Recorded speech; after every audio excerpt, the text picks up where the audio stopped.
সকালের আলোটা জানলা দিয়ে ঢুকতেই মনে হলো আবার একটা নতুন দিন, আবার নতুন ব্যস্ততা। আর তার মাঝেই কিছু ছোট্ট ছোট্ট মুহূর্ত যেগুলো আমার প্রতিটা ব্লগকে আরও বাস্তব আর আপন করে তোলে। আজকে সকালটাও তার ব্যতিক্রম নয়। ব্যস্ততা, রান্না, স্কুল, ডক্টরের অ্যাপয়েন্টমেন্ট সব মিলিয়ে আজকের মর্নিং ব্লগটা জমে গেল বেশ। তাহলে চলো শুরু করি। মেয়েকে স্কুলে পাঠানোর জন্য সকাল সকাল উঠে পড়লাম। ওর ব্রেকফাস্ট, টিফিন সব কিছু তৈরি করতে করতে কখন যে সময় পেরিয়ে যায় টেরই পাওয়া যায় না। তবে আজকে একটা ছোট্ট স্বস্তির জায়গা ছিল। সৌভিক আজ বাড়ি থেকেই অফিস করছে, তাই মেয়েকে স্কুলে দিয়ে আসার কাজটা আজ ওরই। সকালে ব্রেকফাস্টে মেয়ে একটু সিরিয়াল খেয়ে যায়, তো সেটাই রেডি করে দিচ্ছিলাম।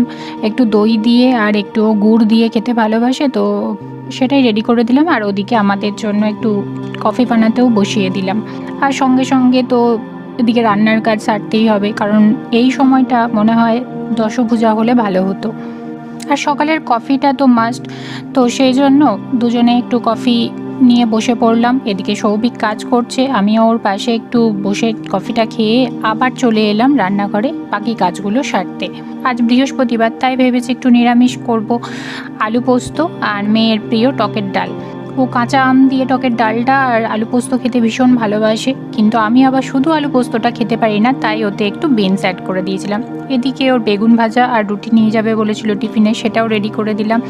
ওদের টিফিন ব্রেক আবার দুবার হয়, তো প্রথম ব্রেকে ফল নিয়ে যেতেই হয় যে কোনো একটা, তো আজকে আমি অ্যাপেল দিয়ে দিলাম।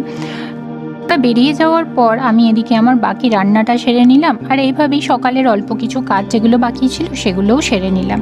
সৌভিক মেয়েকে দিয়ে চলে এসেছে, এরপর আমরা দুজনে মিলে ব্রেকফাস্ট করে নিলাম। মেয়েকে যেটা টিফিনে দিয়েছিলাম রুটি আর বেগুন ভাজা, সেটাই আমরাও ব্রেকফাস্ট করে নিলাম। আমরা রেডি হয়ে বেরিয়ে পড়েছি ডাক্তারের কাছে। যাচ্ছি বক্সহিলের ক্লিনিকে।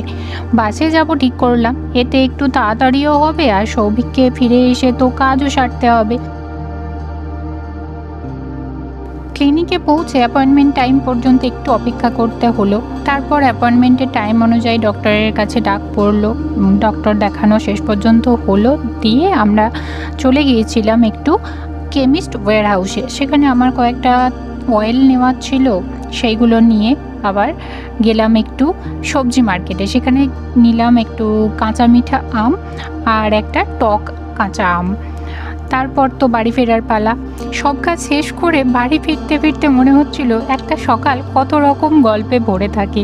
রান্না, পরিবার, দায়িত্ব, ছোট ছোট আনন্দ সব মিলিয়ে প্রতিটা সকালই যেন মনে রাখার মতো। এই ছিল আজকে আমার মর্নিং ব্লগ।